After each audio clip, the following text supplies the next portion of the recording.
Malhar Thakar, all the best Pandya અને જય માતાજી લેટ્સ રોક પછી 2025ની એમની ત્રીજી ફિલ્મ લઈને આવી રહ્યા છે. જી હા મિત્રો, જેનું નામ છે વંદે ભારત વાયા યુએસએ અને આ ફિલ્મનું ટીઝર રિલીઝ કરી દેવામાં આવ્યું છે. તો કેવું છે ટીઝર અને એની સ્ટોરી શું હોઈ શકે છે એના પર ચર્ચા કરીશું.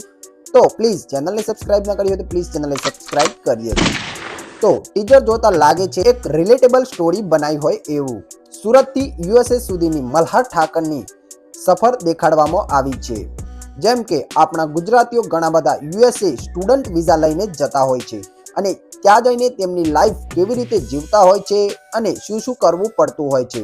તો બેઝિકલી ત્યાંની સ્ટ્રગલ મૂવીમાં બતાડવામાં આવી છે. ત્યાં જેટલા લોકો જાય છે બધાને ત્યાં જઈને જોબ મળી જ નથી જતા અને ત્યાં જઈને બધા સેટલ થઈ જ નથી જતા. કંઈક એવા લોકો પણ હોય છે કે ત્યાં જઈને તેમને બહુ અલગ અલગ પ્રકારના કામ કરવા પડે છે અને ત્યાર પછી જે સેટલ થઈ શકે છે.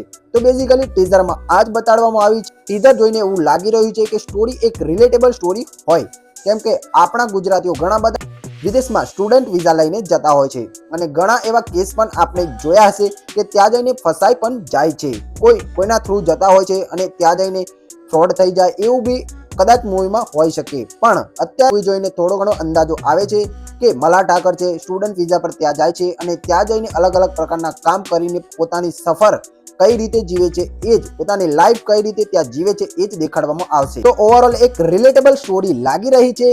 મૂવી રિલીઝ થઈ રહી છે 19 ડિસેમ્બર 2025ના રોજ. એટલે હજુ ટીઝર આવ્યું છે, થોડા સમયમાં આનું આપણને ટ્રેલર પણ જોવા મળી શકે છે. ટ્રેલર અને મૂવી આવશે ત્યારે એકચ્યુઅલી સ્ટોરીની ખબર પડશે, ત્યારે આના પર વધારે મનોમંથન કરીશું. તો મૂવી આવી રહી છે 19 ડિસેમ્બર 2025ના રોજ. જોવા જવાના હોય તો કમેન્ટ બોક્સમાં કમેન્ટ કરીને કહી દેજો. મળીએ કોઈ આવા સરસ વિડીયોમાં. ત્યાર સુધી bye, take care, thank you.